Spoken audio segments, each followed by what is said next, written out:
the joys of, it's fine, it's fine.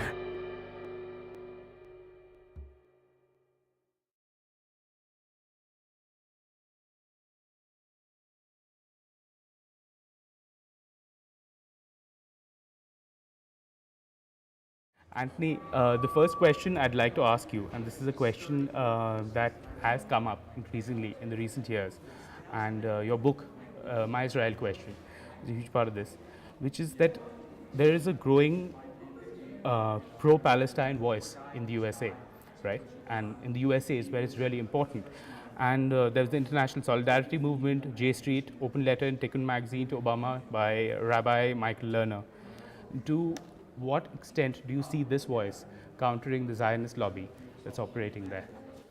I think it's really important that we have in America and much of the West a challenging of a very hardline Zionist perspective. One of the ironies often is that what Israel has been doing for decades, supported by many Western countries, Australia, America, much of the West, and often India too, is actually made, the Western policy is a two-state solution, so they say. The truth is, though, that continued colonisation and building settlements in the West Bank has made that actually impossible in a viable way. So to have alternative perspectives in America from Palestinians, from Jews, from concerned citizens, because ultimately America is the biggest provider of foreign aid every year to Israel. It's $3 billion plus, weapons, etc. And in the last 5 years or so, there's a growing, it's a minority, it's not a majority, but it's a growing minority of Jews who are doing two things.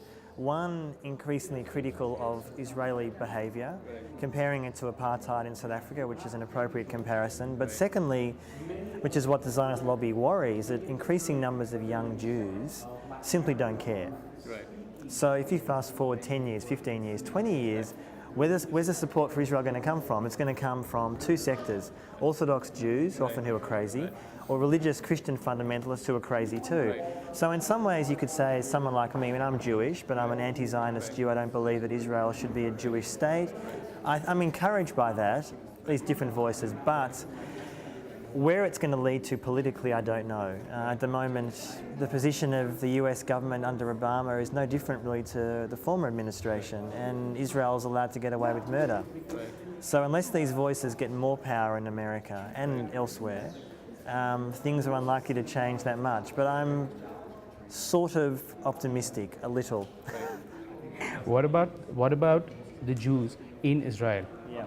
Is there any dissent coming in from there, from inside the country, saying, is there any section of the media out there who are saying that, okay, look, this is wrong? Yeah. Yes, but not nearly enough. The Israeli left, if you call it that, the peace movement, the progressive movement, for many, many years has been weak to the point of non-existence. Of course, there are Israeli Jews who don't like what's going on, but they have little political power. In the last sort of year or so, there's a slight spurt of Israeli Jews who are speaking out and being critical, mainly because the Israeli government has become so right-wing and so quasi-fascist that they embrace the most vile, racist, anti-Arab, anti-Palestinian behaviour.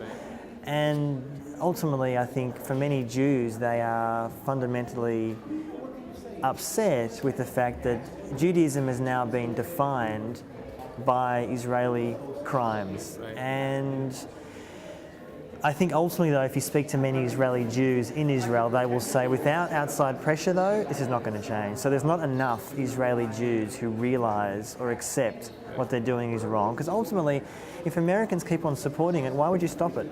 Apart from the fact that it's wrong and it's illegal and it's terrible, why would you stop it? So yes, there are Jews in Israel, but we need far more. Right. One of the reasons I asked you this question is because, I mean, there are a lot of people among the Indian media who are raising quite raising their voices about Kashmir, right, in India.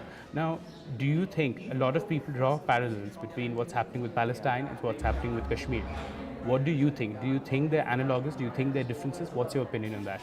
The situation in Kashmir, I don't speak as an expert about Kashmir, so I can't claim to know all the intricacies. I mean, there's no doubt that the situation in Kashmir between India and Pakistan has been going for about the same time, in fact, as what's happening in Israel-Palestine. I guess the fundamental difference, though, is the way in which the Israel-Palestine conflict is framed internationally.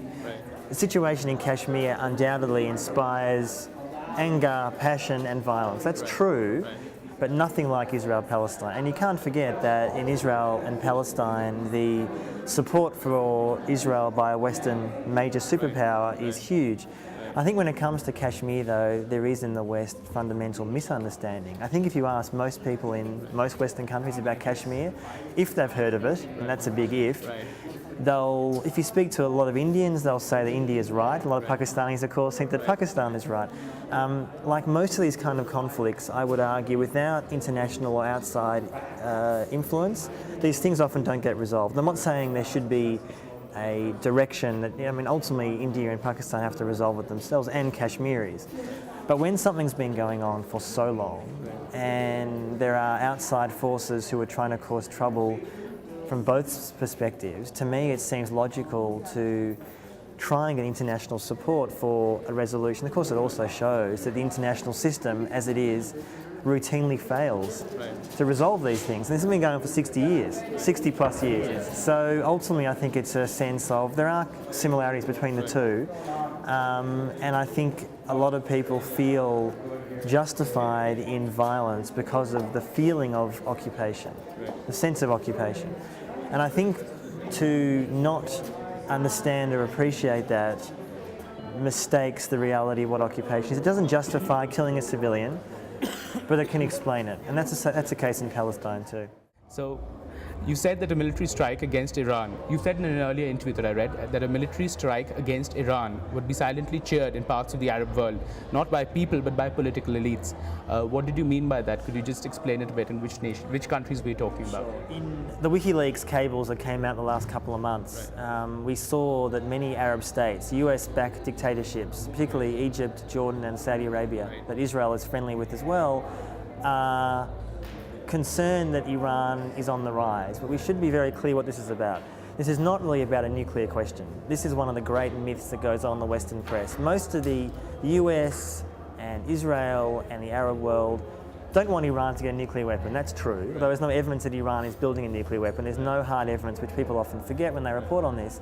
The issue is Iran being a threat as a power in the Middle East, challenging American and Israeli hegemony in that region. And the irony is that the Iraq war, backed by the US, supported by Israel and the Arab states, has actually allowed Iran to become a regional power. So if tomorrow Israel or America bombs Iran, its nuclear sites, which I think is still not unlikely, it'll be a disaster for obvious reasons. The Iraqi people, so the Iranian people, it would not bring down the regime. And I think what we've seen in Tunisia in the last few weeks shows the completely corrupt basis upon which Western foreign policy is centered in the Middle East. There is no evidence to suggest that America has ever backed democratic values in the Middle East, ever. They don't do it, they won't support it, it's a threat. And the truth is, if there were open and democratic elections in the Middle East tomorrow in every country, Islamist regimes would win. Anti-US, anti-American. And why do you think that would be? Because of how America has supported dictatorships for decades in that part of the world. So Iran, which is a brutal regime itself, I've spent time over there, it's not a pretty place, human rights are appalling. I'm not idealizing Iran, but many people in the Arab world, the people support Ahmadinejad, not because they love him as a human being, because he stands up to America. He stands up to Israel. And he's become a hero, like Nasrallah, the head of Hezbollah in Lebanon. So, yes, ultimately I think a bombing attack against Iran is a threat, and again, India should play a role here by coming out very strongly and being opposed to that. I mean, India's a nuclear power too.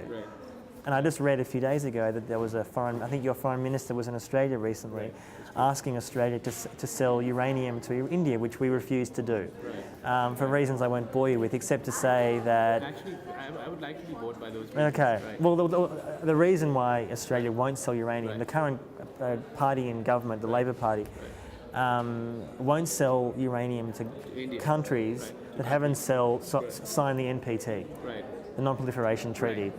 So India is seen as a friend of Australia. Well, I mean, Australia and India are very close, but there is a sense that, we're not going to sell it to you unless you sign the dotted line. We're not going to do that. Other administrations in Australia would have, but the current government won't.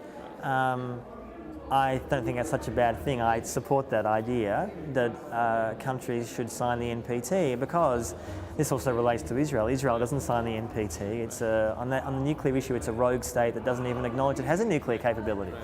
So, yeah, it seems, I think, as India grows as an international player, that it should choose to play a role which is often counter to the US rather than following the US. In the Middle East, it could play, as China could, a far more mature role, and that would mean not supporting dictatorships like Jordan, Egypt and Saudi Arabia, and supporting the Palestinians against crimes that I suspect many in India are aware of, but makes them think about Kashmir.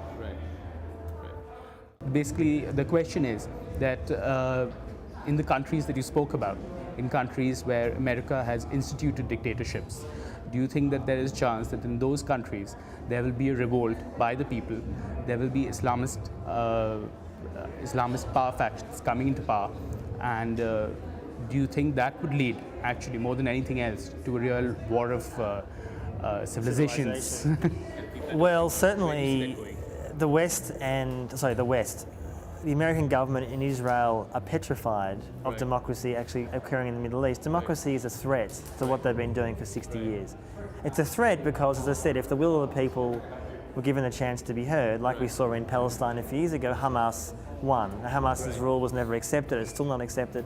Gaza remains under siege, and the Tunisian uprising last week, in fact, has made a lot of the Arab world and America petrified.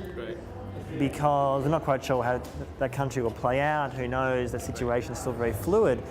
But ultimately, in countries like Egypt and Jordan and Saudi Arabia and others, you have appallingly corrupt, brutal regimes that serve American and Israeli interests. That's how the Middle East works. And the people, for years, have expressed outrage with that. They've protested as much as they can. Whether there'll be revolutions, I don't know. I suspect that Tunisia is not seen as a major Middle East player. Egypt, Jordan and Saudi Arabia are. For energy reasons, position reasons, obviously oil, US bases, etc. It's hard to see that situation spiralling out of control that much that the US, Israel would allow it to happen. And of course you have a situation therefore where the regimes themselves are simply there because America keeps them there. And the people in those countries are well aware of that. So the regimes themselves have no respect from their own people. And it seems that until those kind of regimes are washed away, people fear Islamism. They fear the concept of an Islamic state. And I'm not saying I welcome it. I'm simply saying that since 9/11, 10 years ago now roughly, there is a sense that anything which is an Islamic government, by definition, is a threat. And there's all different sorts of Islamic governments. Saudi Arabia is an Islamic government, and that's a hideous regime. And some Islamic governments, like in Turkey, are far more moderate. So it really depends how you define it. So until the West, I think, engages more the idea of political Islam, which they're going to have to do it inevitably unless they want to live constantly at war, we have a problem. I don't really see much evidence of that happening because Israel firstly won't allow it, and I think America is happy to keep the status quo going. How long that can continue? Who knows? On that note, thank you so much. Thank you so much. I appreciate it. Thank you. Thank you.